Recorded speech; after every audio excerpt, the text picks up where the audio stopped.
Mənə ordu gərəkdir, xəstəyə dərman kimi. Mənə ordu gərəkdir, nəfəs kimi, can kimi. Mənə ordu gərəkdir, sarsılmaz cahan kimi. Ordun varsa, yurdun var. Ordum yoxsa, yurdum yox. Torpağa sahib olub yer üstə yerləşməsək, bir canda, bir ürəkdə, bir ruhda birləşməsək, millətin taleyini dürüst fikirləşməsək, özgələrdən bizlərə dırnaq qədər yardım yox, ordum varsa, yurdum var. Ordum yoxsa, yurdum yox. Bugün biz fəxarətlə deyə bilirik ki, ordumuz var. Özü də Cənubi Qafqazın ən güclü ordusu sayılır. Müzəffər ordumuzun gücünə, xüsusilə də Vətən müharibəsində şahid olduq. Ali Baş Komandanımız Cənab İlham Əliyevin qətiyyəti və ordumuzun şücaəti sayəsində 44 günlük müharibədə 30 il işğal altında qalan əzəli torpaqlarımız erməni işğalçılarından azad olundu. Düşmən məğlub edildi. Tarixi zəfər qələbəsi qazanıldı.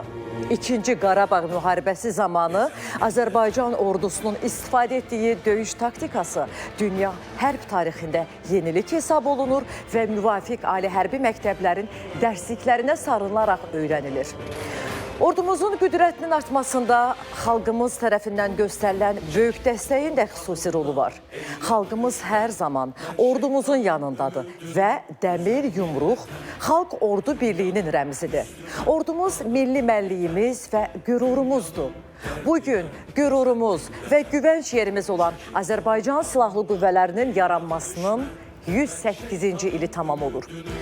Azərbaycanda hərbçilərin peşə bayramı, Silahlı Qüvvələr Günü münasibəti ilə şəhid hərbi qulluqçularımızın valideynlərini, ailələrini, vətən uğrunda sağlamlığını itirən qazilərimizi, əziz veteranları təbrik edir, onlara ən xoş diləklərimizi çatdırırıq. Cənab zabitlər, yoldaş gizirlər, miçmanlar, kursantlar, çavuşlar, əskərlər, matroslar, bayramınız mübarək olsun. Ölkəmizin müdafiə qüdrətinin artırılması naminə müqəddəs və şərəfli xidmətinizdə hər birinizə uğurlar arzulayırıq.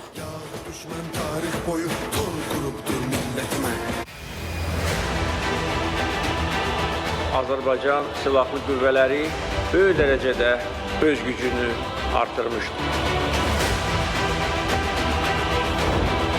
Yeni silahlar və texnika ilə təchiz edilmiş bizim ordumuz bugün istənilən vəzifəni icra etməyə qadirdir.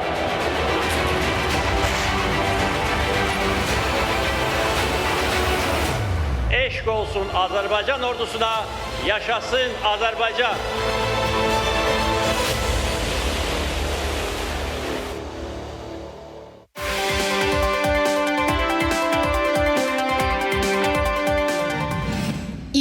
iyun Azərbaycan Silahlı Qüvvələrinin yaranmasından 108 il ötür. Hərbi qənimətlər parkında nümayiş olunan hərbi texnika və qənimətlər Azərbaycan ordusunun keçdiyi şərəfli döyüş yolunu və əldə etdiyi uğurları əks etdirir. Ordumuzun inkişafı ilə bağlı hansı qabaqcıl ölkənin və hərbi alyansın modelindən istifadə olunur?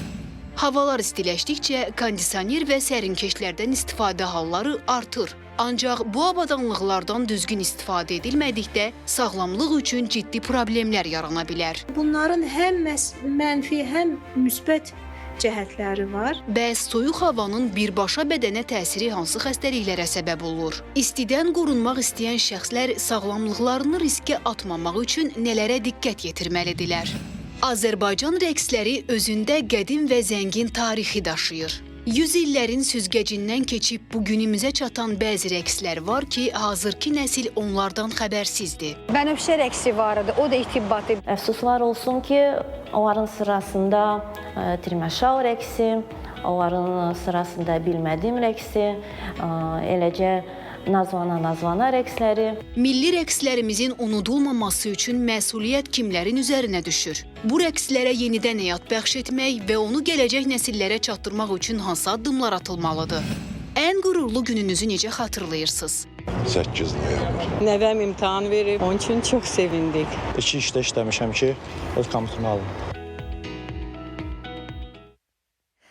Bugün Azərbaycan tarixində ən mühüm və tarixi günlərdən biridir. 26 iyun həftənin müqəddəs cümə günündən hər birinizi salamlayıram. Əziz və dəyərli tamaşaçılarımız, xoş görüşdük yenidən dünyadan bizi izləyən. Həmvətənlərimizi, soydaşlarımızı vətən qoxulu xüsusilə salamlayıram. Özləri burada olmasalar da qəlbləri Azərbaycanla döyünür. Azərbaycanlıların uğuru onların uğurudur.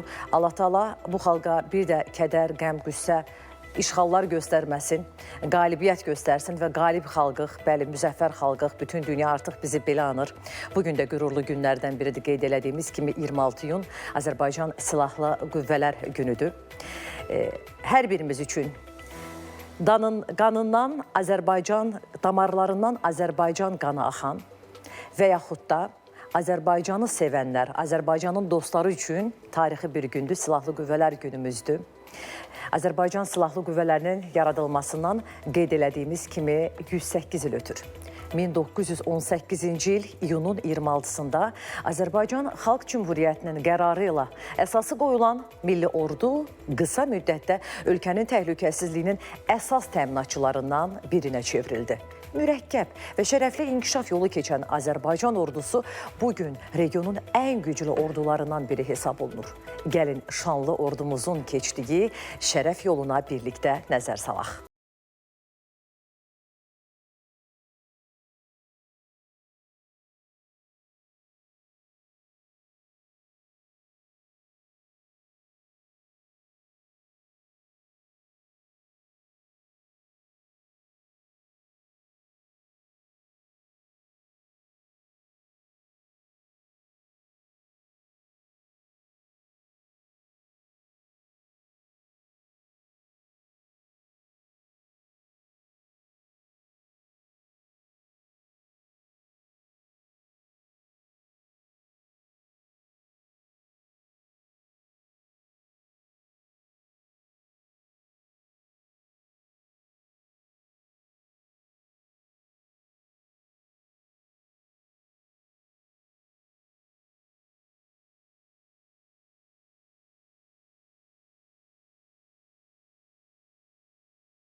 İmzalanmasından gəlir, nəzərdə tutulur. Və digər məsələ də vaxtilə Ulu Öndər tərəfindən təməli qoyulmuş, eyni zamanda Azərbaycanda açılmasına nail olmaq şərəfi yaşanan həmin o hərbi liseylər digərləri idi.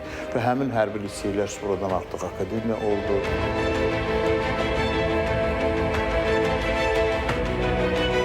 Hərbi qənimətlər parkında nümayiş olunan hərbi texnika və qənimətlər Azərbaycan ordusunun keçdiyi şərəfli döyüş yolunu və əldə etdiyi uğurları əks etdirir. Bugün 108 yaşını qeyd edən Azərbaycan ordusu müasir silahlanması və peşəkar şəxsi heyəti ilə regionun ən güclü orduları sırasında yer alır. Ötən illər ərzində qazanılan təcrübə və həyata keçirilən islahatlar isə silahlı qüvvələri bugün daha da güclü edib. Bugün Azərbaycan ordusu yalnız texniki imkanlarına görə deyil, həm də peşəkar kadr hazırlığı, müasir idarə etmə sistemi və döyüş təcrübələri ilə seçilir. Mütəxəssislər hesab edirlər ki, son illər həyata keçirilən islahatlar silahlı qüvvələrin imkanlarını daha da genişləndirib. Bugün Azərbaycan ordusu müasir silahlarla silahlanır və bu proses davam edir. Azərbaycan ordusunun qarşısında hal-hazırda Ali Baş Komandan Türkiyə modelinə keçidi ilə bağlı tapşırıq qoyub. Hal-hazırda Azərbaycan ordusu bu tapşırığın demək olar ki, yekun mərhələsindədir. Bütün proseslər çox uğurlu keçir, islahatlar aparılıb. Azərbaycan ordusu demək olar ki, 21-ci əsrin tələblərinə cavab verən yeganə ordudur ki, hansı ki, qarşıda qoyulan tapşırıqları qısaca bir zamanda yerinə yetirib Azərbaycan ərazi bütövlüyünü bərpa edib. 2020-ci il Azərbaycan ordusunun tarix yazdığı il kimi yadda qaldı. 44 günlük Vətən müharibəsində Azərbaycan ordusu misilsiz qəhrəmanlıq göstərdi. Dəmir iradə və peşəkarlıq sayəsində 30 ilə yaxın işğal altında qalan torpaqlarımız azad edildi. Əziz Şuşa, sən azadsan. Əziz Şuşa, biz qayıtmışıq. Azad edilmiş ərazilərdə üç rəngli bayrağımızın dalğalanması həm də milli qürurumuzun simvoluna çevrildi. Bu zəfər şəhidlərimizin canı, qazilərimizin fədakarlığı hesabına qazanıldı. Azərbaycan ordusu 108 il müddətində şərəfli və keşməkeşli yol keçib. Bu yolun hər mərhələsində vətənin müdafiəsi uğrunda canından keçən qəhrəmanlarımızı dərin hörmətlə anırıq. Bu gün də xalqımız Silahlı Qüvvələr gününü qeyd edərkən vətənin suverenliyi uğrunda şəhid olan qəhrəmanlarımızı xüsusi ehtiramla yad edir. Zemfira Rəcəb, Suada Quliyeva.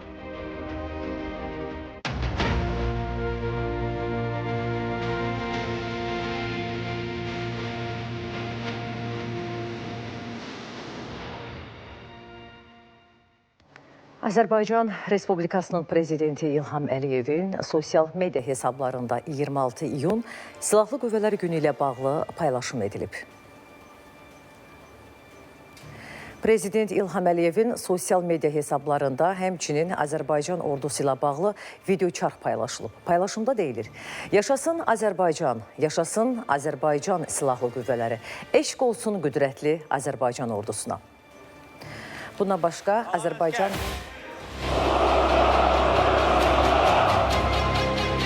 Ordu quruculuğu hər zaman prioritet məsələ olaraq qalır. Biz güclü ordu, güclü silahlı qüvvələr yaratmışıq.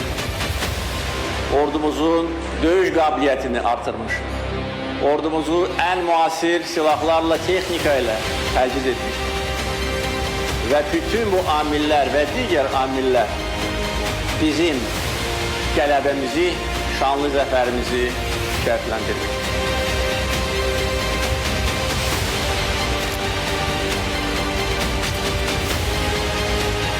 Eşq olsun Azərbaycan ordusuna, yaşasın Azərbaycan əskəri.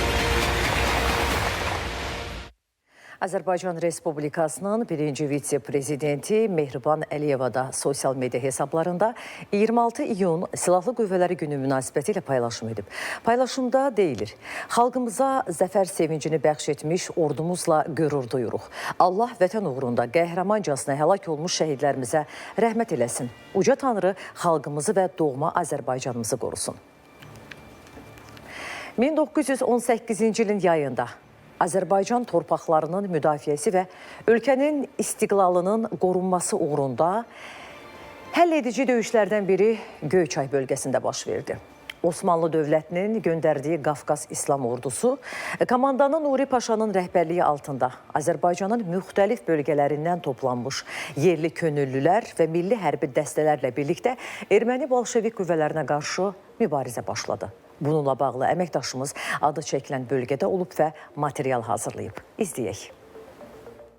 Göyçay rayonunun Qaraməryəm kəndi istiqamətində iyunun 16-sında şiddətli döyüşlər başladı. İyunun 16-sı, 17-si və 18-i tarixlərində Göyçay döyüşlərinin birinci mərhələsində Bolşevik daşnaq birləşmələri üstünlük əldə etdi. Veysəlli və Alıkənd istiqamətində Qafqaz İslam ordusu məğlub olaraq geri çəkildi. İyunun 18-də Nuru Paşa və Əliağa Şıxlinski Göyçaya gəldi. Yeni əməliyyat planı hazırlandı. İyunun 27-sindən iyulun 1-nə kimi gedən şiddətli döyüşlərdə Göyçay döyüşlərinin son mərhələsində Qafqaz İslam ordusu və yeni formalaşan milli ordu qüvvələri qələbə çaldı. 1918-ci ilin iyun ayında Göyçay döyüşlərinin birinci mərhələsində Qaraməryəm demək olar ki, müqavimətsiz olaraq Bakı Soveti tərəfindən tutuldu və Qafqaz İslam ordusunun üstündə yerləşən müvəqqəti qərargahında qərar verildi. Mürsəl bəy, Nazim bəy, onlar hazırlıqsız və düşmənə yaxşı öyrənmədən, belə deyək ki, həm ərazini yaxşı öyrənmədən, Qəraməryan istiqamətinə hücuma keçdilər. Bu iyun ayının 16-sına və 17-ci günü. Çox təəssüf ki, burada çox böyük itki oldu. Turan taktikasından istifadə eləməyə cəhd elədi Qafqaz İslam Ordusu, amma bu alınmadı. Türkiyə mənbələrinin verdiyi məlumatlara görə 122 nəfər şəhid verildi. Qafqaz İslam Ordusunun sıralarında döyüşən türk əskərləri ilə yanaşı, Azərbaycanın müxtəlif bölgələrindən gəlmiş könüllülər də böyük qəhrəmanlıq göstərdilər. Yerli əhali orduya ərzaq, nəqliyyat və kəşfiyyat məlumatları ilə dəstək verir, gənclər isə silaha sarılaraq vətənin müdafiəsinə qoşulurdular. Bu birlik və həmrəylik sayəsində Qaraməryəm və Göyçay ətrafında gedən ağır döyüşlərdə düşmən qüvvələri ciddi itkilər verdi. Bax, bu dayandığımız ərazi Nuri Paşanın Göyçay ərazisinə birinci daxil olduğu ərazidir. Məhz bu nöqtədə Nuri Paşa kənd ağsaqqallarından, o cümlədən Sədbaba deyilən şəxsi, sonra Əli Əfəndini, Rəhim Əfəndini və o vaxtki dövrdə deməli yüzbaşı adlanırdı, amma əslində özünün hərbi rütbəsi olub Həmid yüzbaşı onları qəbul edir və Sədi Baba burada şəxsən Nuri Paşaya müraciət eləyir ki, əfəndim, mənə çox yox, 3 türk zabiti ver, mən Bığırda yetişən 30 igidlə erməniləri bu ərazidən qovub çıxara bilərəm. Və Nuri Paşa buradan sonra, əhali ilə görüşəndən sonra Göyçay şəhərindəki qərargaha gedir. Və onların rəhbərliyi ilə Göyçay ərazisindən ermənilər və Rus menşevik başnaqları qovulur. İyul ayının 1-nədək davam edən döyüşlər nəticəsində erməni bolşevik qüvvələri geri çəkilməyə məcbur edildi. Göyçay döyüşlərində qazanılan qələbə Azərbaycan Xalq Cümhuriyyətinin qorunmasında və sonrakı hərbi əməliyyatların uğurla davam etdirilməsində mühüm rol oynadı. Bu qələbə yalnız hərbi uğur deyil, həm də Azərbaycan və Türk xalqlarının qardaşlığının, ortaq mübarizə ruhunun və vətən uğrunda fədakarlığının parlaq nümunəsi kimi tarixə həkk olundu. Samir Cəbiyev, Şalə Qəhrəman qızı, Göyçay. Bəli, biz qardaş Türkiyənin dəstəyini, Osmanlının varisi Türkiyə Cümhuriyyətindən söhbət gedir. Mənəvi dəstəyini vətən müharibəsində də gördük. Yanımızda oldular. Dost, qardaş xalqlar var idi ki, Azərbaycanın haqlı mübarizəsini dəstəklədilər. Pakistanın adını burada mən xüsusilə həmçinin qeyd eləmək istəyirəm. O, Türkiyə hər zaman deyirdi ki, Atatürk, Azərbaycanın kədəri bizim kədərimiz, sevinci bizim sevincimizdir. Bizim ümumi liderimiz, ulu öndərimiz Heydər Əliyevin də devizi bir millət, iki dövlət artıq xalqlarımız arasında böyük bir ifadəyə çevrildi və bugün sevə-sevə o kəlmədən istifadə edirik. Yaşasın birliyimiz, bərabərliyimiz. 26 iyun Azərbaycan tarixində önəmli, mühüm, əhəmiyyət kəsb edən günlərdən biridir. Bir daha xatırladıram, silahlı qüvvələrimizin təsis olunduğu gündür. Bir daha bütün hərbi qulluqçularımızı təbrik edirəm. Şərəfli peşə fəaliyyətlərində onlara bol-bol uğurlar arzuluyuram. Artıq Azərbaycan ordusu dünyaya bir örnəkdir. Bizim döyüş taktikamız, bizim manevrlarımız bütün hərbi doktrinalarda istifadə olunur. Bayaq da sujetdə qeyd elədik ki, bir çox dünyanın ali hərbi məktəblərində bax bizim qaydalarımızdan Azərbaycan hərbi qulluqçularının döyüş qaydalarını orada təhlil olunur. Əlbəttə ki, bu bizim üçün böyük bir qürurdur. Həm də biz döyüşkən xalq olduğumuzu, ədalətli döyüşkən bir millət olduğumuzu dünyaya sübut elədik ki, bəlkə də deyilərik, o aslan yatar, amma zamanı gəldikdə o oyanar. Ona görə aslana toxunmaq olmaz. 26 iyun Azərbaycan Silahlı Qüvvələrinin yaranmasından 108 il ötür. Hərbi Qənimətlər Parkında nümayiş olunan hərbi texnika və qənimətlər Azərbaycan ordusunun keçdiyi şərəfli döyüş yolunu və əldə etdiyi uğurları əks etdirir. Ordumuzun inkişafı ilə bağlı hansı qabaqcıl ölkənin və hərbi alyansın modelindən istifadə olunur? Havalar istiləşdikcə kondisioner və sərinkeşlərdən istifadə halları artır. Ancaq bu avadanlıqlardan düzgün istifadə edilmədikdə sağlamlıq üçün ciddi problemlər yarana bilər. Bunların həm mənfi, həm müsbət cəhətləri var. Bəs soyuq havanın birbaşa bədənə təsiri hansı xəstəliklərə səbəb olur? İstidən qorunmaq istəyən şəxslər sağlamlıqlarını riskə atmamaq üçün nələrə diqqət yetirməlidirlər? Ən qürurlu gününüzü necə xatırlayırsınız? 8 noyabr. Nəvəm imtahan verib, onun üçün çox sevindik. 2 işdə işləmişəm ki, öz komutunu aldım.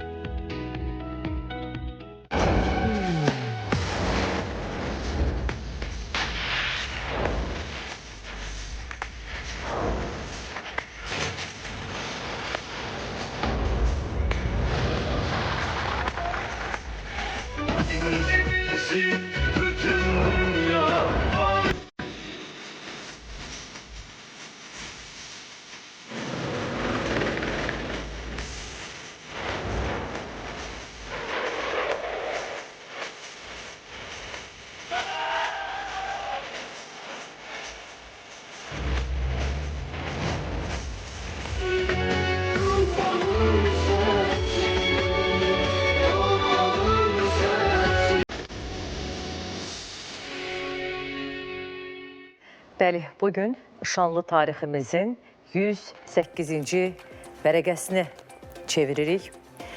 108 il ötür Azərbaycan Milli Silahlı Qüvvələrinin yaradılmasına və bugün Azərbaycan hərbçiləri dünyanın bir çox ölkələrində hərbi təlimlərdə iştirak edir.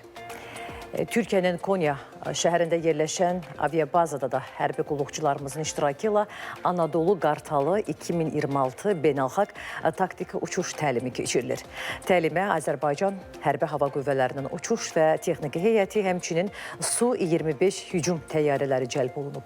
Əvvəlcə iştirakçılara təlimin məqsədi, keçiriləcəyi ərazi, müxtəlif mərhələlər üzrə icra olunacaq, tapşırıqlar və təhlükəsizlik qaydaları barədə ətraflı məlumat verilib. Hərbi pilotlarımız təlimin planına uyğun olaraq mərhələlər üzrə qarşıya qoyulan tapşırıqların ötəsindən layiqincə gəlib. Yüksək peşəkarlıq nümayiş etdiriblər. Qeyd edək ki, təlimin əsas məqsədi iştirakçı ölkələrin hərbi hava qüvvələri arasında qarşılıqlı əməkdaşlığın inkişaf etdirilməsi, təcrübə mübadiləsinin aparılması və birgə əməliyyat imkanlarının genişləndirilməsidir. Bəli, bugün Azərbaycan qırıcıları, Türkiyə qırıcıları ilə birgə səmaları bəziyirlər.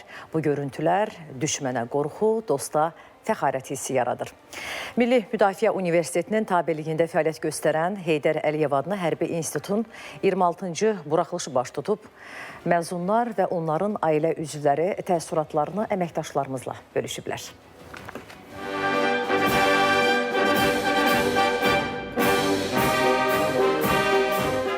Vətənpərvərlik ruhunun, hərbi peşəkarlığın, liderlik xüsusiyyətlərinin formalaşdığı təhsil müəssisəsi Heydər Əliyev adına Hərbi İnstitut. Bugün burada sadəcə bir təhsil pilləsinin başa çatmasını deyil, həm də Azərbaycan ordusunun gələcəyinə doğru atılan növbəti mühüm addımın şahidi oluruq. Hər biri qürurlu və sevinclidir. Artıq daha bir təhsil mərhələsini geridə qoyub yeni dövrə addımlayırlar. Hər birinin bir amalı var. Azərbaycan dövlətinə xidmət etmək.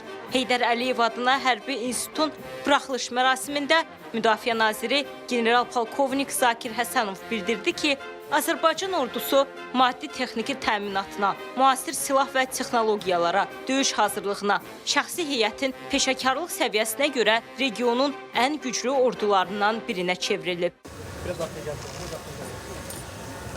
Azərbaycan Respublikasına xidmət edirəm. Tədrisdə və intizamda fərqlənən kursantlar rəmzi yaş kötüyünə məzun simvolunu vurdular. Daha sonra Hərbi İnstitutun döyüş bayrağı növbəti buraxılışın kursantlarına təhvil verildi. Bu şanlı bayrağı təhvil aldığım kimi vicdanla, namusla ordumu göstərmək üçün bayrağımı öpür və sənə təhvil verirəm.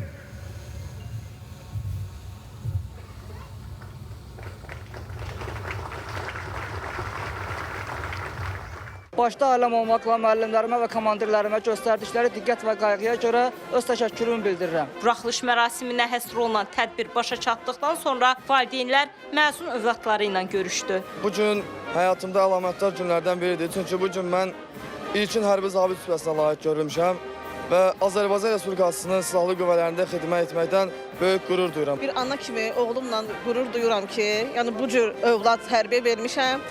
Dövlətə layiqli olsun inşallah. İnanıram da ki, olacaq. Pilot ixtisasında olduğuma görə bundan sonraki peşəmdə də davamlı olaraq öz ixtisasım üzrə daha da irəliləyiş etmək istəyirəm. Beləliklə, hərbi təhsil ocağı növbəti məzunlarını yola saldı. Uğurlar arzulayırıq bütün kursantlara. Onlar bəli, şərəfli bir peşənin sahibi kimi davam eləyəcəklər. Azərbaycanın NATO yanında nümayəndəliyi tərəfindən NATOda Azərbaycan Silahlı Qüvvələrinin yaradılmasının 108-ci il dönümü ilə bağlı rəsmi qəbul keçirilib. Tədbirdə NATO Baş Katibinin Qafqaz və Mərkəzi Asiya üzrə xüsusi nümayəndəsi, tərəfdaşlıqlar üzrə Baş Katib köməkçisinin müavini, səfir Kevin Hamilton, NATO yanında akreditə olunmuş müttəfiq və tərəfdaş ölkələrin səfirləri və hərbi nümayəndələri, Alyansın beynəlxalq katibliyinin təmsilçiləri, eləcə də digər yüksək səviyyəli qonaqlar iştirak ediblər.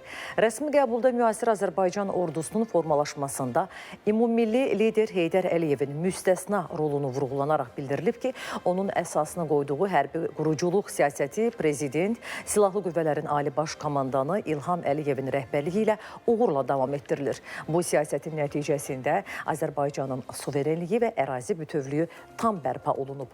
NATO Baş Katibinin Qafqaz və Mərkəzi Asiya üzrə xüsusi nümayəndəsi, tərəfdaşlıqlar üzrə Baş Katib köməkçisinin müavini səfir Kevin Hamilton çıxışında Azərbaycanı NATO'nun etibarlı və dəyərli tərəfdaşı kimi səciyyələndirib. Belə əziz tamaşaçılarımız, bəli, qürur verici bir tarixi günlərdən birini yaşayırıq. Silahlı qüvvələrin təsis olunmasından 108 il ötür. Bizim üçün böyük bir bayramdır.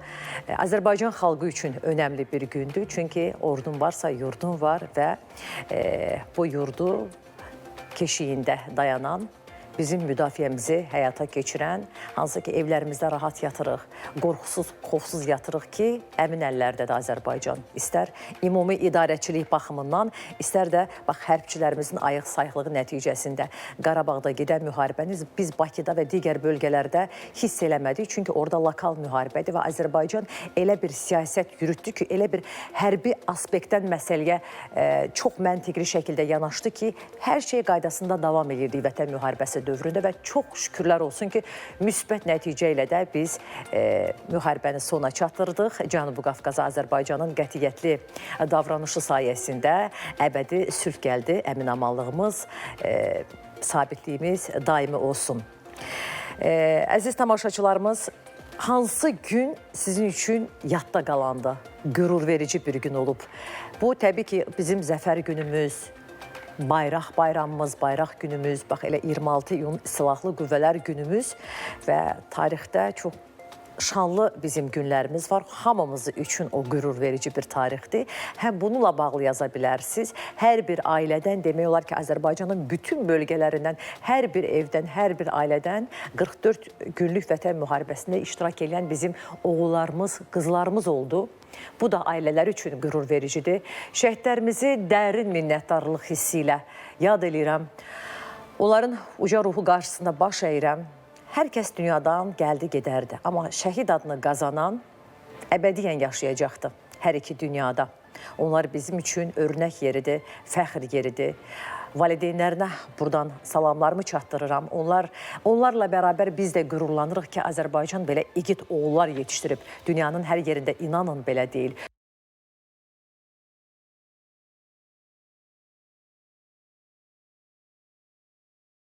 Qarabağ işğal olunanda və onların qəlbindəki vətən sevgisi, vətən həsrəsi, intiqam hər zaman canlı oldu və biz bunu Vətən müharibəsində sübut eləmiş olduq. Bundan başqa, hansı sizi qürurlandıran, özünüz üçün, övladınız üçün tarixi, belə deyim, əhəmiyyətli hesab elədiyiniz gün varsa, onunla bağlı da əlbəttə ki, fikirlərinizi bizimlə bölüşə bilərsiniz. Bugün artıq Şərqi Səngəzurumuzda, Qarabağımızda yaşayan insanlar bəxtəfər və xoşbəxtdirlər ki, onların həsrətinə son qoyuldu. olub.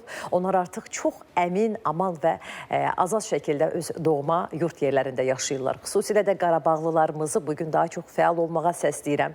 Özünüzlə bağlı, övladlarınızla bağlı, vətən müharibəsindəki qalibiyyətimizlə bağlı xatirələrinizi əlbəttə ki, qürur verici günümüzlə bağlı xatirələrinizi bizimlə bölüşə bilərsiniz. Eyni zamanda bölgələrimizdə, Qarabağımızda hansı işlər həyata keçirilir, hansı yenidən qurma layihələri icra olunur, gözəl təbiətimizi özündə əks etdirən, etiv eləyən görüntüləri də əlbəttə ki, məmnuniyyətlə sizdən gözləməkdəyəm. Bugün bayram efrimizdir. İstəyirəm ki, daha gözəl olsun bu ab-havanı hər birinizə ötürməyə çalışıram, əziz və dəyərli tamaşaçılarımız və istəyirəm elə görüntülərlə davam eləyək.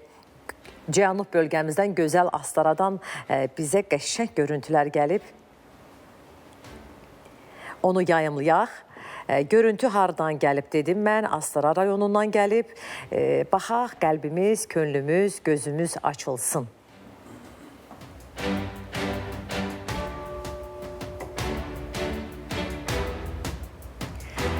Cüməniz də mübarək olsun deyir bu görüntüləri bizə göndərən Astara rayonu Sibiyyət kəndindən bizim sadiq izləyicimiz Qalib müəllim.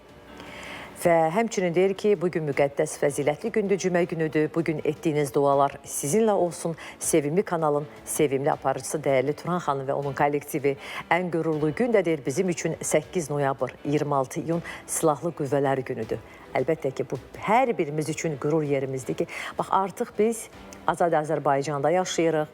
Azad Azərbaycan televiziyasından belə möhtəşəm görüntüləri təqdim edirik. Qarabağımızdan danışırıq, intensiv köçdən danışırıq, bölgələrimizin səfalı təbiətindən danışırıq. 055-214-99-94 nömrəli WhatsApp qaynar xəttimiz, əziz tamaşaçılarımız, hər zaman sizin ixtiyarınızdadır. Günümüzün sualına da buyurun zəhmət olmasa cavablarınızı yazın. Çünki bayram günü olduğu üçün əksər insanlar evdədirlər və bizi izləyə bilirlər. Bir daha hər birinizə çoxlu bayram ab-havalı salamlarımı çatdırıram. Gözəl görüntülər gözləyirəm amma sizdən. Bunu da unutmayaq. Günümüzün sualına da cavablarınızı əlbəttə ki, istiqamətləndirə bilərsiniz. Salam Turan xanım, sizi və kollektivinizi salamlayıram. Gününüz uğurlu olsun. İnşallah həmişə üzünüz açılsın, üzünüz gülsün. Sizə baxanda eynimiz açılır. Deyərəkdən Göygölün Sarısu kəndindən Həmzə bizə güllü çiçəkli təbiət görüntülərini göndərib.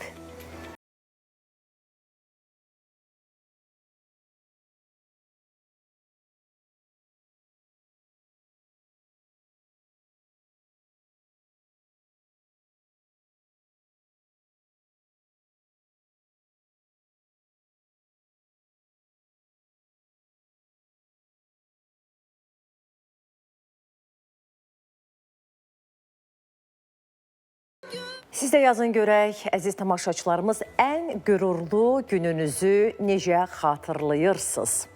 Gələn cavablardan bir neçəsinə əlbəttə ki, məmnuniyyətlə nəzər salmaq istəyirəm mən.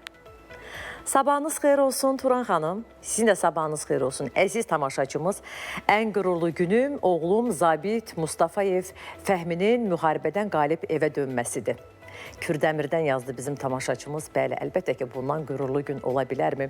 Onun timsalında döyüşən, qəhrəmanlıq göstərən bütün qazilərimizi, veteranlarımızı gün münasibətilə təbrik edirəm. Yaxşı ki, varlar. Allah onlara can sağlığı versin. Şəhidlərimizi də tez-tez əlbəttə ki, xatırlamaq bizim ən ümdə vəzifəmiz və borcumuz olmalıdır. Onların qətiyyəti, onların iradəsi, əzmi, döyüşkənliyi sayəsində bizim torpaqlarımız işğaldan azad olundu. Özə cəmi 44 günə. Halbuki dünya tarixində nəzər salsan, heç belə bir tarixə rast gəlmək mümkün deyil. Ona görə də özümüzlə fəxr eləməyə dəyər, necə deyərlər, qəhrəman xalq və müzəffər ordu birliyimiz daim olsun.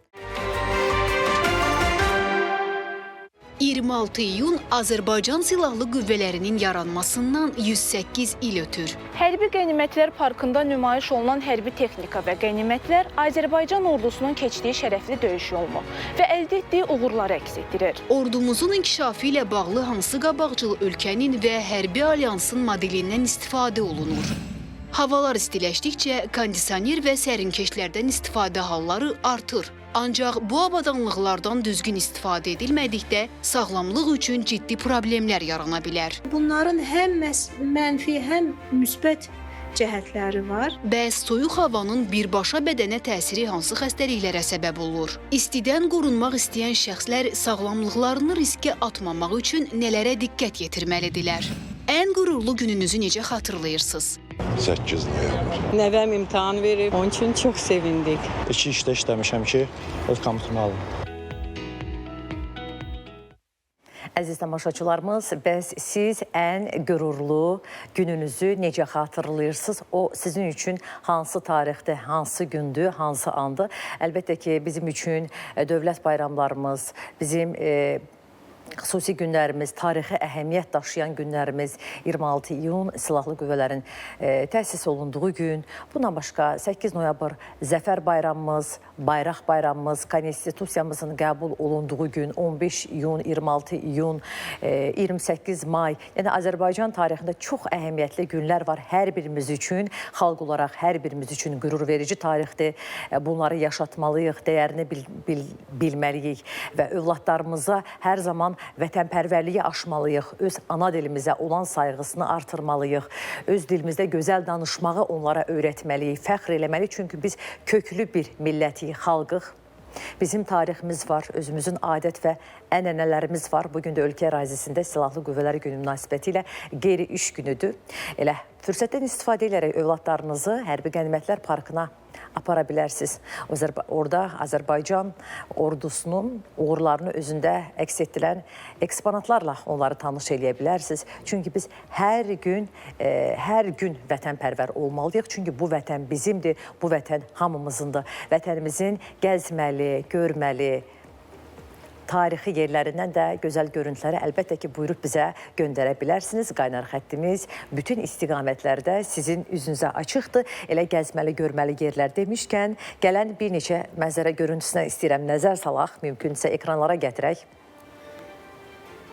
Lerikə gəlin, baxaq, gözəldir lerikimiz. Təbiəti ilə, saf suyu ilə, ab-havası ilə möhtəşəm olan görüntüdür bunlar.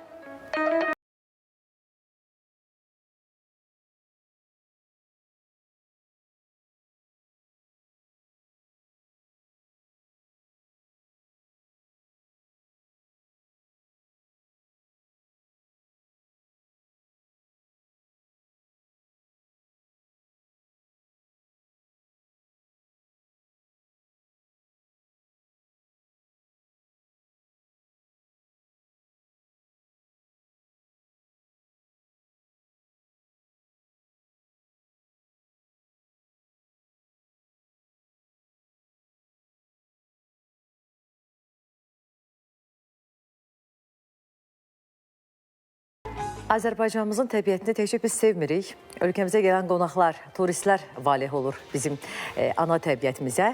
Bayaq kadrlarda gördüyünüz Avstraliyalı turist idi. Lerikin Vizə Zəmin kəndinə gəlmişdi. Bəhlul bəy Mustafayev turizm işi ilə məşğuldur. Həmin xanım da Avstraliyalı xanımdır. Bax, görürsünüz, tut dərir, sonra öz əlləri ilə kompot bağlayır. Görürsünüz, necə gözəl görüntülər idi. Eşq olsun, bax. Möhtəşəm işdir. Turizm işi ilə məşğul olmaq mənim çox xoşuma gəlir. Təsəvvür edin, fərqli millətlərdən nümayəndələr gəlir sənin ölkənə, tanış eləyirsən, tarixi yerlərin barədə onu məlumatlandırırsan, sənin mətbəxinin təamlarından dadır, onlarda gözəl təəssürat yaranır. Bu görüntülər də mənim çox xoşuma gəldi. Əməlici Avstraliyalı xanım gəlib olub, Azərbaycanlı xanım, bax, ata-baba qaydalarımıza uyğun olaraq görürsünüz, çaydanı qoyur, çaydan qızdırır, kompot bağlayır. Əlaydı, əhsən olsun, möhtəşəm görüntülərdir. Sizdə də belə möhtəşəm görüntülər var ki, varsa əlbəttə bizə ünvanlaya bilərsiniz. Bu da bizim gözəl Qubamızdır, Qubanın ağ alması.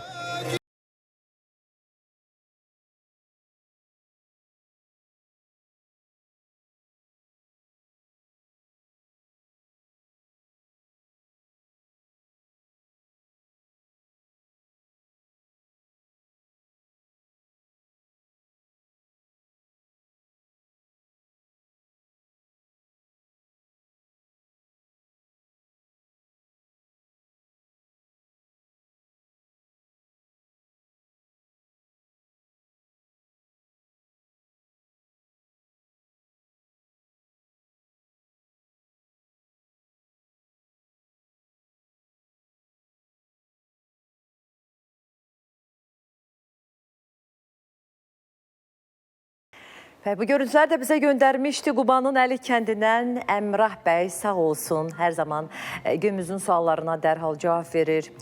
Bizim xahişimizi yerə salmır. Gözəl Qubanın, gözəl Əli kəndinin möhtəşəm görüntülərini lenta alır səhər-səhər göndərir, biz də paylaşırıq. Suala cavabında da deyib ki, mənim üçün ən qürurlu gün 8 noyabrdır. Bizə bu qələbəni yaşatdığı üçün Ali Baş Komandan başda olmaqla zabitlərimizə, əskərlərimizə, qazilərimizə can sağlığı arzulayıram. Allah şəhidlərimizə qəni-qəni rəhmət eləsin. Bu qələbəni bizə yaşadan hər kəsə minnətdar olduğunu ifadə elədi bizim hörmətli tamaşaçımız. Çox dəyərli izləyicilərimiz. İndi də elə bir görüntü gəlib ki, o da olduqca bir tarixi əhəmiyyəti var. Biz sujet təqdim eləmişdik.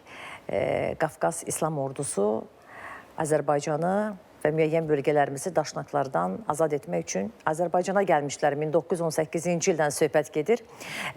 O məşhur Göyçay qəzasındakı qırğınlar və Qara Məryəm kəndi. Bax, o istiqamətdə çox qızğın döyüşlər gedirdi. Həmin o daşnaqlardan əldə edilmiş qənimətdir, tamaşaçımız bizə göndərib. Qara Məryəm döyüşləri zamanı daşnaq ordusunun qəniməti kimi götürülüb. Bu, mənə anamın nənəsindən yadigar qalıb.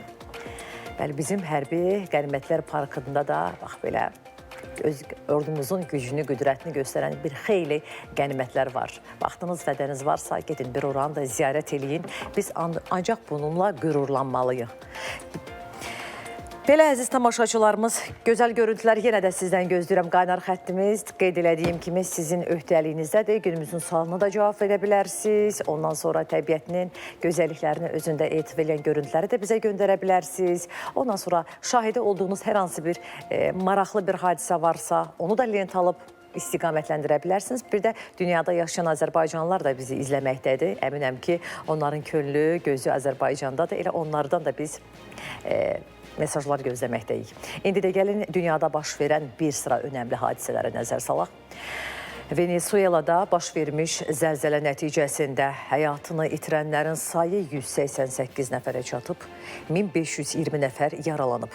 Bu barədə ölkə parlamentinin sədri Jorge Rodriguez mətbuat açıqlamasında bildirib. Onun sözlərinə görə hazırda 157 nəfər itkin düşmüş hesab olunur. Bu ana olan məlumata görə zəlzələ nəticəsində 188 nəfər ölüb, 1520 nəfər yaralanıb. Xəstəxanalara çatdırılıb yaralılar və onlara tibbi yardım göstərilib deyə Rodriguez bildirib. Parlament sədri qeyd edib ki, 200-dən çox insanın dağıntılar altında qaldığı ehtimal olunur və xilas edicilər onların xilası üçün lazım olan bütün tədbirləri həyata keçirirlər. Xatırlatmaq üçün deyim ki, ötən gün Venezuelada ard-arda 7,1 və 7,5 bal gücündə zəlzələlər baş verdi. Sarsıdıcı və dağıntılı, olduqca böyük dağıntıya malik olan zəlzələ idi. Kadrlardan da siz onu gördünüz. Amma bu dağıntılara rəğmən itki sayı mən o qədər çox qiymətləndirmirəm. Səhv eləmirəmsə 30 saniyə davam edib zəlzələ. Mən bu zaman o Qəhrəmanmaraş Türkiyədə böyük bir ərazini əhatə edən dağıdıcı zəlzələni xatırladım. Allah göstərməsin, yer kürəmizdə hər zaman sabitlik hökm sürsün. Nə təbii və nə süni fəlakətlər baş verməsin. Heç kəs qurbana çevrilməsin və uzun ömür, can sağlığı arzulayıram bütün planetin, yer planetinin insanlarına. Başqa xarici xəbərlərimiz də var. Əlbəttə ki, Amerika prezidenti Donald Trump İranın dondurulmamış aktivlərinin bir hissəsinin Amerikanın kənd təsərrüfatı məhsullarının alınması üçün istifadə olunacağını açıqlayıb. Amerika lideri bu açıqlamanı Ağ Evdə keçirilən tədbirdəki çıxışında verib. Onun sözlərinə görə Vaşinqton Amerika fermerləri üçün yeni bazalar açmağa davam edir və İran tezliklə onlardan biri olacaq. Biz onların vəsaitlərinin bir hissəsini götürüb buğda, soya və qarğıdal almaq üçün istifadə edəcəyik. Bu proses çox tezliklə başlayacaq, deyə Donald Trump bildirib. Trump həmçinin onu da qeyd edib ki, İran bazarının açılması Amerika fermerləri üçün satış imkanlarının genişləndirilməsi istiqamətində daha bir addım olacaq. Kongo Demokratik Respublikasında Ebola virusundan ölənlərin sayı 24 saat ərzində 13 nəfər artaraq 304-ə çatıb. Bu barədə Kongo Rabitə və Media Nazirliyi gündəlik bültenində məlumat yayıb. Virusa yoluxanların sayı əvvəlki günlə müqayisədə 37 nəfər artaraq 1155-ə yüksəlib. Ölüm göstəricisi 26,3% təşkil edir. Hazırda xəstəxanalarda və izolyasiya palatalarında 326 xəstə müalicə olunur. Eyni zamanda 138 nəfər tam sağalaraq tibb müəssisələrindən evə buraxılıb. Bizim ölkəmizdə isə Azərbaycanda da tibb sahəsində yeni əməkdaşlıq mərhələsi başlayır. Olimp Hospital ilə Acıbadəm xəstəxanalar qrupu arasında əməkdaşlıq memorandumu imzalanıb. Olimp Hospitalda keçirilən tədbirdə hər iki tərəfin rəhbər heyəti və media nümayəndələri iştirak edib. Tədbirdə çıxış edən klinika rəhbərliyi bu əməkdaşlığın yerli səhiyyə sisteminə mühüm töhfə verəcəyini bildirib. Əməkdaşlıq memorandumu çərçivəsində Acıbadəm kimi dünya markasının standartlarının ölkəmizə gətirilməsi, eyni zamanda bizim tibbi heyətin orada koordinasiyalı şəkildə rotasiya və təcrübə keçməsi nəzərdə tutulur. Bu, insan kapitalının inkişafı üçün atılmış strateji bir addımdır. Qeyd olunub ki, əməkdaşlıq çərçivəsində xarici mütəxəssislər Azərbaycana dəvət olunacaq və pasiyentlərə yerində tibbi xidmət göstərəcək. Eyni zamanda yerli həkimlərin və tibb işçilərinin xaricdə təkmilləşməsi üçün yeni imkanlar yaradılacaq. Sağlık alanında Acıbadem Hastanesi ve Olimp Hastanesi ile beraber iki tarafın hekimlerinin birbirleriyle bağlanmasını, beraber tecrübe paylaşmasını ve bilgi paylaşması ile ilgili bir sürecin ilk adımını atıyoruz. Tədbirin sonunda qonaqlar Olimp Hospitalda yeni açılmış şöbələrlə tanış olublar. Keçirilən infotur zamanı müasir tibbi avadanlıqlar və yaradılan yeni infrastruktur barədə ətraflı məlumat verilib.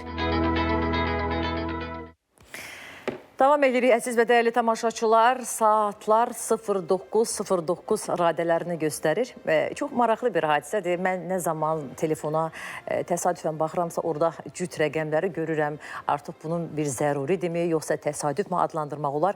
Heç bir məna verə bilmirəm. Amma numerologiya sahəsi ilə məşğul olanlar bunun əslində bir xəbərdarlıq, hər hansı bir, belə deyim də, kainatın siqnalı olduğunu qeyd edirlər. Siz də cüt rəqəmlərə rast gəldiyiniz təqdirdə hər hansı bir manifest eləyə bilərsiniz, xoş diləklərinizi eləyə bilərsiniz. Allah bütün hansı arzu və niyyətləriniz varsa, onun həyata keçməyini sizə nəsib eləsin. Və günümüzün sualı ilə bağlı sizi qürurlandıran gününüzü necə xatırlayırsınız? Bundan bağlı mən sizdən cavablar istəyirəm, səsləndirim. Turan xanım, sabahınız xeyir olsun. Cüməniz də mübarək. Azərbaycanımı çox sevirəm. Onun bayramları, ordumuzun qələbəsi, idmançılarımızın uğuru mənim qürurumdur. Allah qazilərimizə can sağlığı versin, şəhidlərimizə rəhmət eləsin. Sumqayıtın Bağlar Masivindən bizim dəyərli tamaşaçımız Kəmalə xanımın fikirlərini mən səsləndirdim və sizin bu diləklərinizə əlbəttə ki, cani könüldən amin deyirəm. Vətəni sevmək hər birimizin borcu olmalıdır. Deyir, vətəni sevməyən insan olmaz, insan olsa da o şəxsdə vicdan olmaz. Belə deyim, çətin günləri ilə, keçməkeşli günləri ilə, hər şey ilə bizim vətənimizdir və biz dünyanın harasında oluruqsa olsun Azərbaycanlıyıq. Azərbaycan Respublikasının vətəndaşıyıq. Əlbəttə ki, bundan ancaq və ancaq qürur duymalıyıq. Salam, necəsiz? Bayramınız mübarək olsun. Mən torpaqların azad olunması ilə qürurlanıram. Allah ordumuzu qorusun. Saatlı rayonu Seyidlər kəndindən Orxan Qazaxlı belə dedi. Allah şəhidlərimizə rəhmət eləsin. Gözəl Laçından birazdan mən görüntülər təqdim eləyəcəm.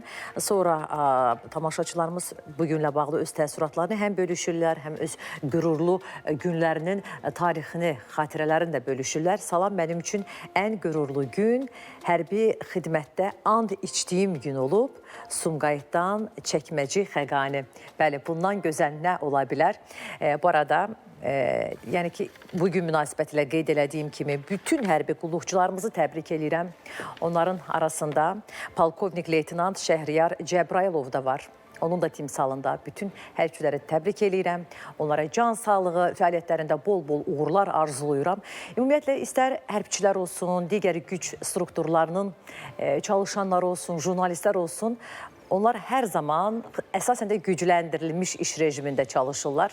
Xüsusi bayram günlərində biz çalışırıq ki, tamaşaçılarımızı informasiya ilə təmin edək. Onlar da vətənimizin və asayişimizin keşiyində dayanırlar. Azərbaycan Respublikasının prezidenti İlham Əliyevin sosial media hesablarında 26 iyun Silahlı Qüvvələr Günü ilə bağlı paylaşım edilib. Prezident İlham Əliyevin sosial media hesablarında Azərbaycan ordusu ilə bağlı həmçinin video çarx paylaşılıb. Paylaşımda deyilir, yaşasın Azərbaycan, yaşasın Azərbaycan Silahlı Qüvvələri, eşq olsun qüdrətli Azərbaycan ordusuna. Salam əskər.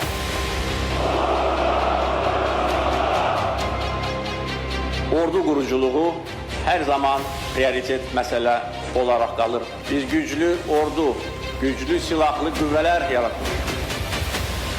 Ordumuzun döyüş qabiliyyətini artırmışıq. Ordumuzu ən müasir silahlarla, texnika ilə təchiz etmişik. Və bütün bu amillər və digər amillər bizim qələbəmizi, şanlı zəfərimizi şərtləndirir.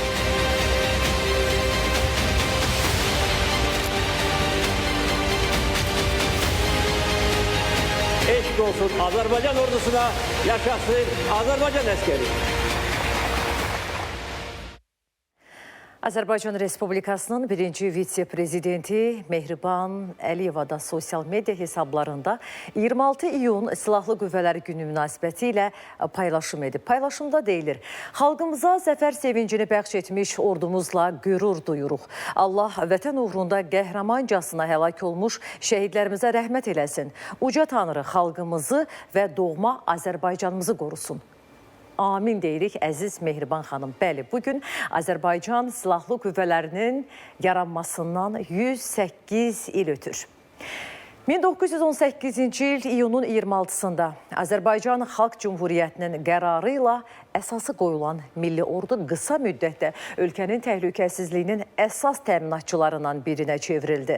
Mürəkkəb və şərəfli inkişaf yolu keçən Azərbaycan ordusu bugün regionun ən güclü ordularından biri hesab olunur. Gəlin, şanlı ordumuzun keçdiyi şərəf yoluna birlikdə bir də nəzər salaq.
Aktının imzalanmasından gəlir nəzərdə tutulur. Və digər məsələ də vaxtilə Ulu Öndər tərəfindən təməli qoyulmuş, eyni zamanda Azərbaycanda açılmasına nail olmaq şərəfi yaşanan həmin o hərbi liseylər digərləri idi.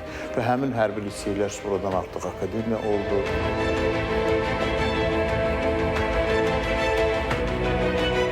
Hərbi Qənimətlər Parkında nümayiş olunan hərbi texnika və qənimətlər Azərbaycan ordusunun keçdiyi şərəfli döyüş yolunu və əldə etdiyi uğurları əks etdirir.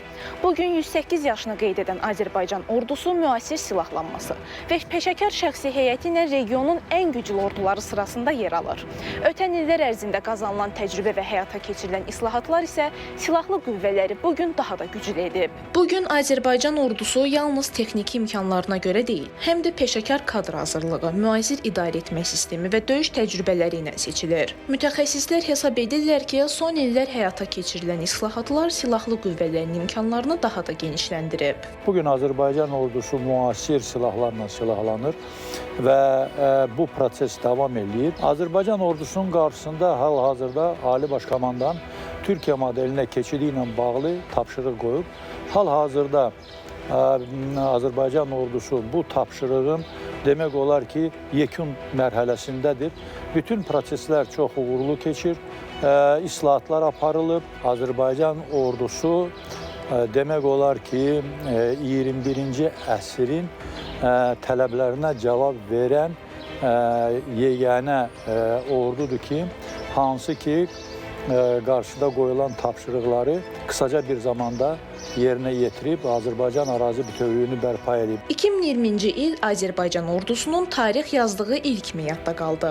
44 günlük vətən müharibəsində Azərbaycan ordusu misilsiz qəhrəmanlıq göstərdi. Dəmir iradə və peşəkarlıq sayəsində 30 ilə yaxın işğal altında qalan torpaqlarımız azad edildi.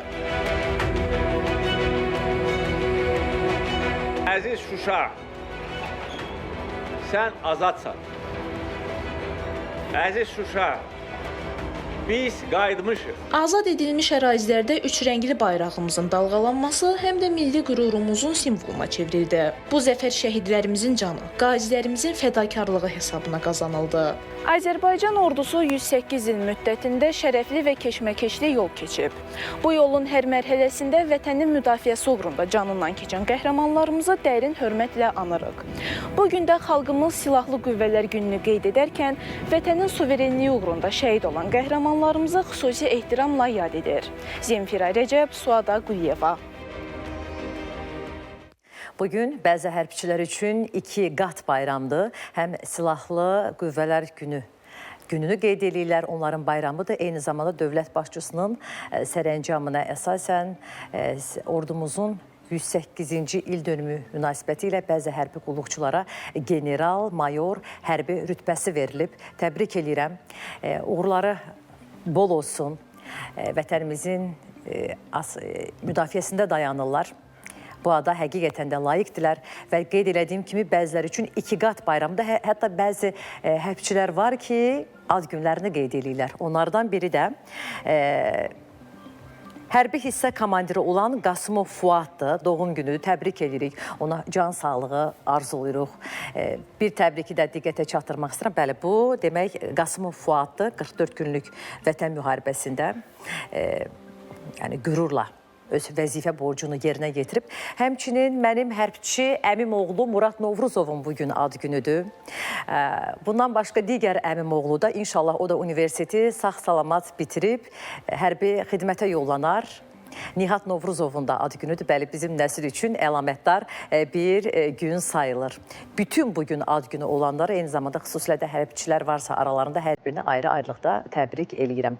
Belə, əziz izləyicilərimiz.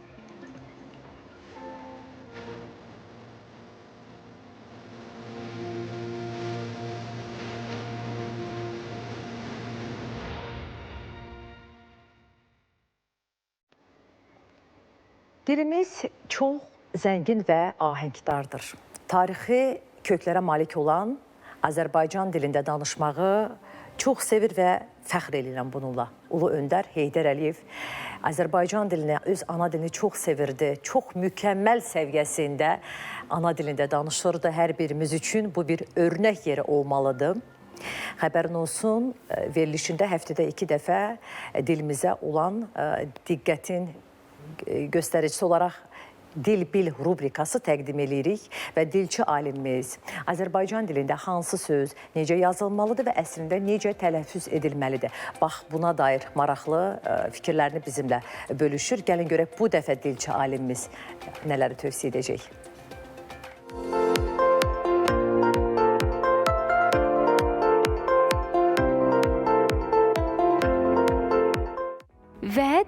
və vədə sözlərinin bir-birindən fərqi nədir?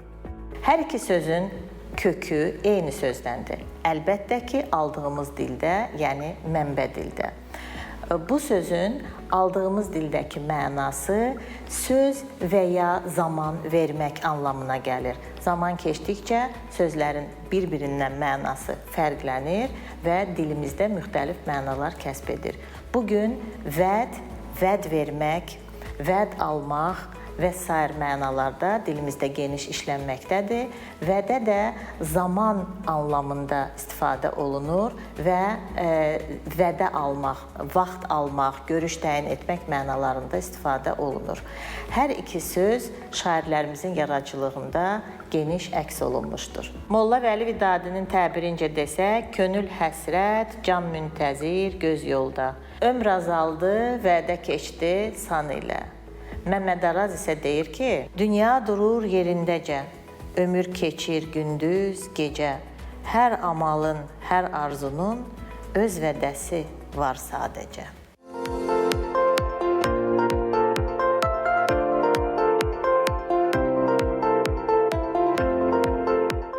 Neçə dil bilməyindən asılı olmayaraq, insan öz duyğularını, hisslərini ən yaxşı şəkildə öz ana dilində ifadə edir.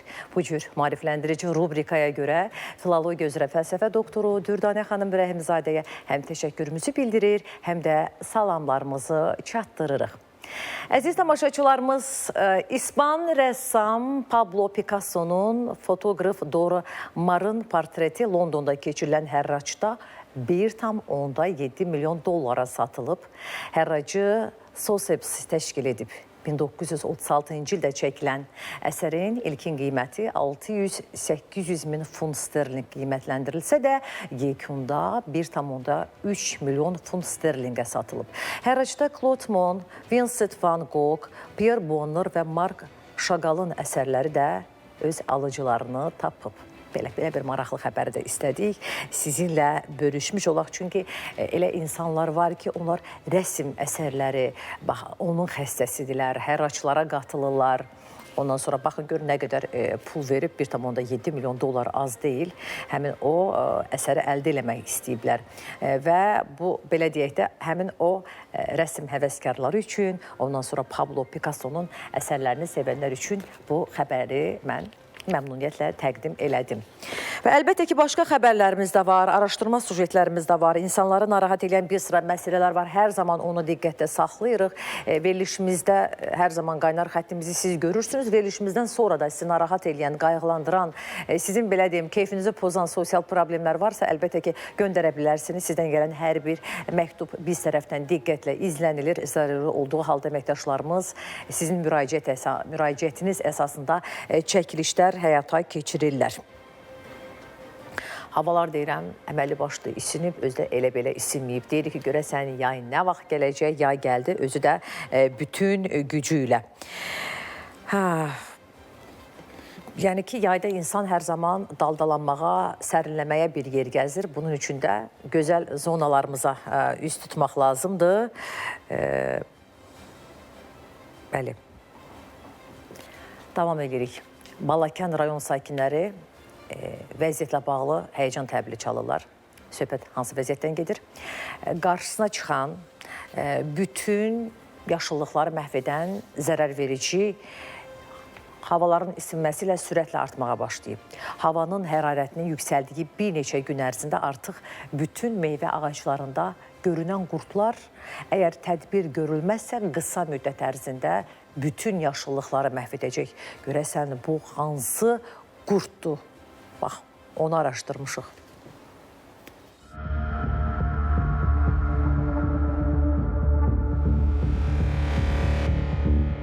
Tut, gilas, alma, armud, gavalı, bir sözlə bütün meyvələr ciddi təhlükə qarşısındadır. Münbit hava şəraiti yaranan kimi çoxalan Amerika ağ kəpənəyi adlı həşəratlar yaşıllıqlara hücum çəkir. Balakən sakinləri deyir ki, bu zərərverici bütün bitki örtüyünə ziyan vurur. Əvvəlcə bir hissədə tor qurub özünə yuva tikən həşərat qısa müddətdə ağacın yaşıl kütləsini yeyir və meyvəsini məhv etməkdən başqa hələ ağacın qurumasına da səbəb olur. Zərərvericilər hazırda ən çox Balakən rayonunun meşə ətrafı kəndləri olan Hənifə, Püştətala, Kortala, Sarıbulaq kəndlərində yayılıb. 3-4 gün qabaq ağacdan tut yeyəndə gördüm ki, üstündə qurtlar var. Yarpaqlarını aralayanda arası qoşunla qurt dururdu. Mən birinci görürəm həyatımda, yəni tuta qurt düşsün. Bunun qarşısı alınmasa bu gedişlə uzağı bir 3 ilə 5 ilə ümumiyyətlə bizim təbiətimiz məhv olacaq. Elə bir qurtdur ki, birinci özünü mühafizə üçün bir yer orada hazırlayır ağacda. Ondan sonra başlayır içəridə məhv eləməyə. Çox sürətlə də çoxalır. Olduğu yerdə elə bil ki, yumurta qoyur, yenidən artır. Keçən ildə bu vəziyyət idi, indi bu təzə düşübdür. Bu sürətlə də artır. Bu meyvədir, bal ağaclardır, çəkildir, fındıqdır. Məhv eləyərək gedir. Məsələn, indi gecə üstü gəlirsən, girirsən bağa, elə bir barama qurdudur. Elə səs eləyir. Xış eləyir, ye gedir bu. 15 gündür bu qurt düşübdür. Bir dərman vurmuşam, yəni gücüm çatan yerlərə. İndi o fındıq bağına da gücüm çatmır, aparat yoxdur. Yəni vura bilmirəm. Sakinlər deyir ki, mübarizə tədbirləri kütləviləşməsə, bunun qarşısını almaq mümkün olmayacaq. Çünki bəzi hallarda onların vurduqları dərman heç bir təsir göstərmir. Məsələ ilə bağlı bitki mühafizəsi və fumigasiya mərkəzinə müraciət etdik. Mərkəzdən bildirildi ki, artıq zərərverici ilə mübarizəyə başlanıb. Bununla əlaqədar rayonun 8 kəndində hal-hazırda mübarizə tədbirləri davam edir. Vətəndaşların müraciəti əsasında mərhələli şəkildə kimyəvi mübarizələri davam elətdiririk. Eyni zamanda vətəndaşların özlərindən də xahiş edərdik ki, Amerika ağ kəpənəyinin ilkin mərhələlərində gördükləri budaqlarda olan torları qırıb məhv eləsinlər. Mərkəzin rəhbəri onu da qeyd etdi ki, bu sadə üsul, yəni zərərvericilərin tor qurduqları budaqların qırılıb məhv edilməsi də sözü gedən zərərvericilərin sürətlə yayılmasının qarşısını almağa kömək edə bilər.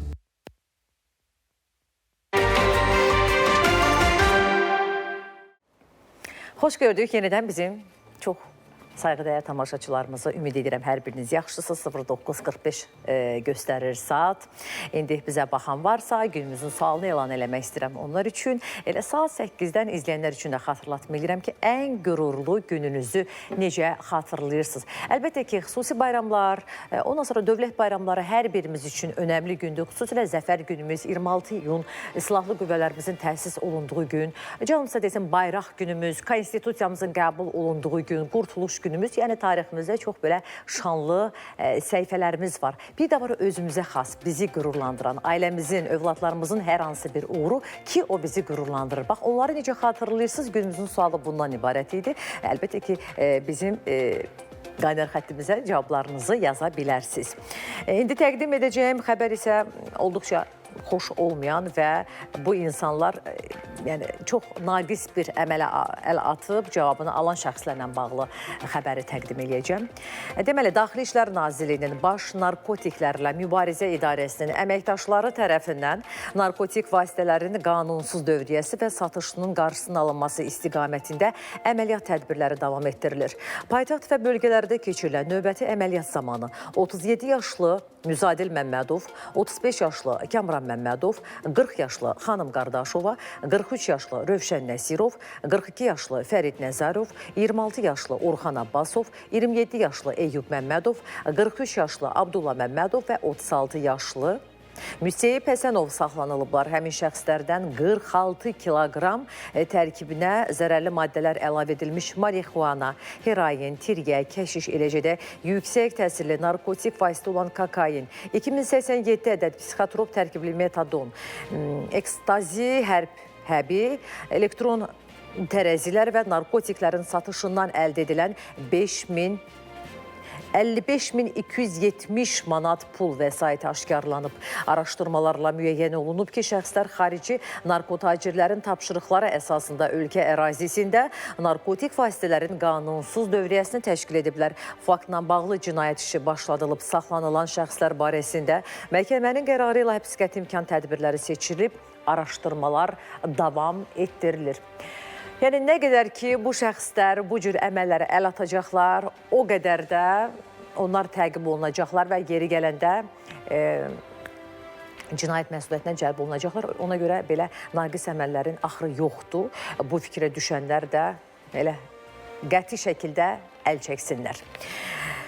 Xəbərin olsun isə hələ ki davam edir əziz tamaşaçılarımız. Olduğunuz bölgədə havalar necədir? Bakı istidir, bir neçə gündə isti hava şəraiti hökm sürür və belə olduqda məcbur oluruq paytaxtda sərinləmək üçün sərinkeşlərdən və kondisionerlərdən istifadə edirik. İlk baxışdan bu avadanlıqların sağlamlığa heç bir zərəri yoxdur kimi düşünürük. Bu belə görünsə də mütəxəssislər xəbərdarlıq edirlər ki, bu cihazlardan düzgün istifadə edilmədikdə müxtəlif sağlamlıq problemləri yarana bilər. Bəs sərnikeşlərdən və kondisionerlərdən uzun müddət istifadə hansı xəstəliklərə səbəb olur? Gəlin cavabları eşidək. Yay fəslinin gəlişi ilə birlikdə havanın temperaturu yüksəlir. Belə havalarda isti sevməyənlərin köməyinə sərinkeşlər və kondisionerlər çatır. Bəzi şəxslər isə hətta gecə saatlarında da bu avadanlıqları söndürmür. Onların qarşısında yatmağa üstünlük verirlər. Bəs görəsən, sərinkeşlərin və kondisionerlərin insan sağlamlığına hansı təsirləri var və onlardan istifadə zamanı nələrə diqqət edilməlidir? Zərərlərindən bəli, istər-istəməzdə yəni soyuq dəymə filan ola bilər. Ona görə də maksimum dərəcədə çalışıram ki, az istifadə edim. İstidir hava və evlərdə hava almaq mümkün deyil, nəfəs almaq mümkün deyil. Bilirsiniz ki, o qədər binalar tikilir ki, bütün küləyin qarşısı alınır. Təmiz hava almaq mümkün deyil.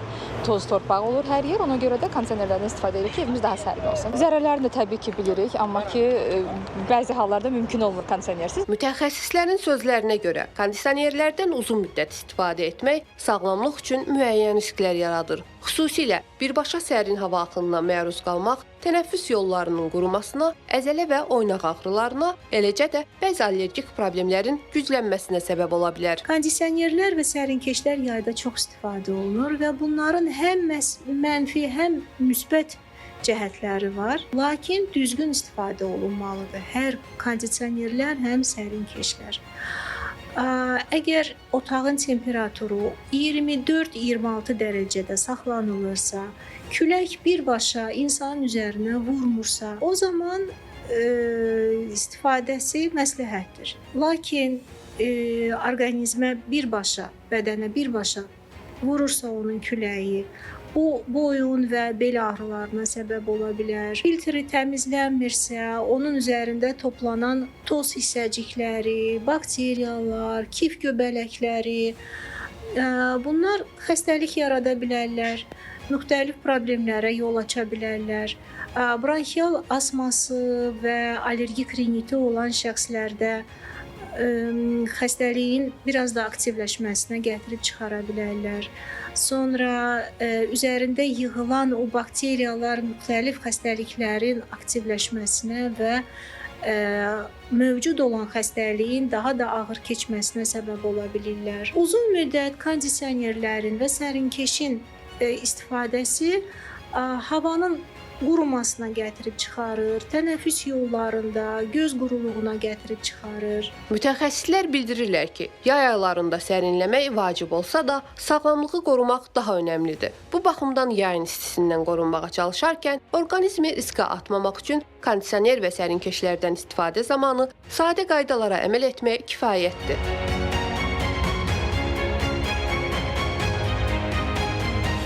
Kondisionerlər və sərinkeşlərdən düzgün istifadə həm enerji sərfiyyatının azaldılması, həm də sağlamlığın qorunması baxımından vacibdir. Kondisionerin temperaturunun 24-26 dərəcə arasında saxlanılması daha məqsəd uyğun hesab olunur. Bu göstərici həm komfortlu mühit yaradır, həm də elektrik enerjisindən qənaətlə istifadə etməyə imkan verir. Eyni zamanda cihazların müntəzəm texniki baxışdan keçirilməsi və filtrinin təmizlənməsi onların daha effektiv işləməsinə şərait yaradır. Sevinç Əliyeva, Aytac Əsədova, Fuad Allahyarov.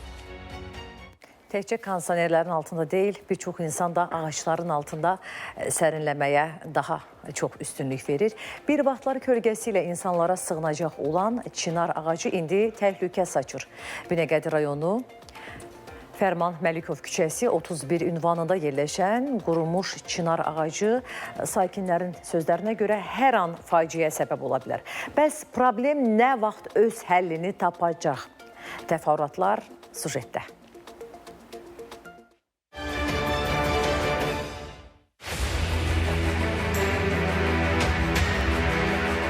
Sərin kölgəsi ilə insanlara rahatlıq bəxş edən bu çınar ağacı indi sakinlərin kabusuna çevrilib. Söhbət Binəqədi rayonu Fərman Məlikov küçəsi 31 ünvanında 5 mərtəbəli binanın qarşısında yerləşən qurumuş çınar ağacından gedir. Sakinlər iddia edir ki, təxminən 2 ildir ağac bu vəziyyətdədir.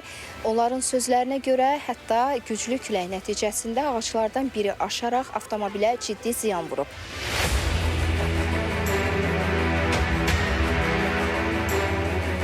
Hadisə nəticəsində nəqliyyat vasitəsinə maddi ziyan dəysə də ağacla bağlı hər hansı ciddi tədbir görülməyib.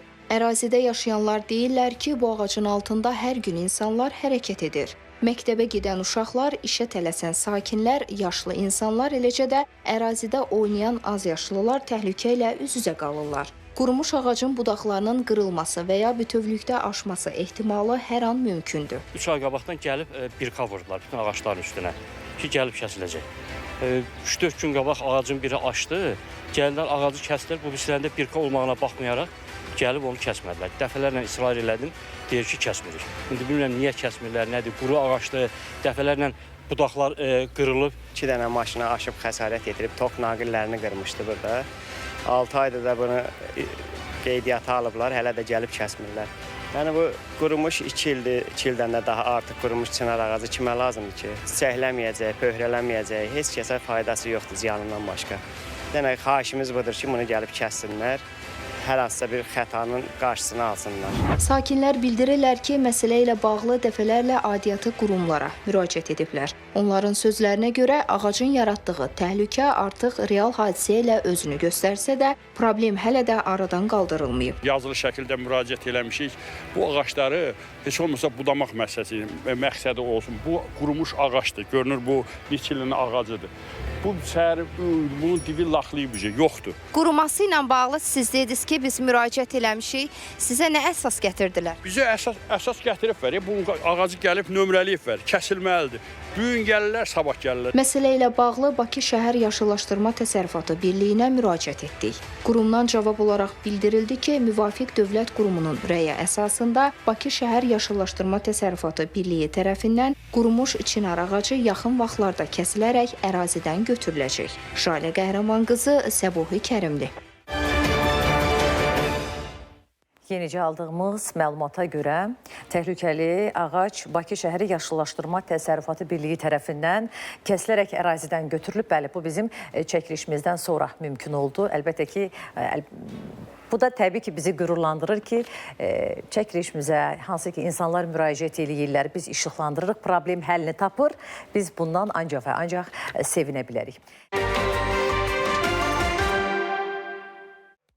Bəli, əziz tamaşaçılar, bu həftəlik bu sizə təqdim etdiyimiz sonuncu sujet idi. Silahlı Qüvvələr Günü münasibəti ilə başda hərbçilər olmaqla bütün Azərbaycan xalqını təbrik edirəm. Müzəffər ordu və xalq birliyi hər şey deməkdir. Birliyimiz, bərabərliyimiz əbədi olsun, sarsılmaz olsun. Təşəkkür edirəm bizi izləyən bütün tamaşaçılarımıza. Etimad göstərirlər, baxırlar, günümüzün suallarına cavab verirlər. Geyimimi bəyənən xanımlar, sizin üçün də bir ünvan deyəcəm. Fürsətdən istifadə edib gedib özünüz üçün ala bilərsiniz. Bugün həm də ölkədə qeyri-iş günüdür. Bunun üçün vaxtınız çatacaq deyə düşünürəm. Podium Park mağazalar şəbəkəsi sizə mütəşəkkirəm. Sağollaşırıq. Birinci günə qədər bazar ertəsi də eyni saatda və eyni məkanda bizi izləsəniz məmnun olaraq. Hələlik özünüzə yaxşı baxın.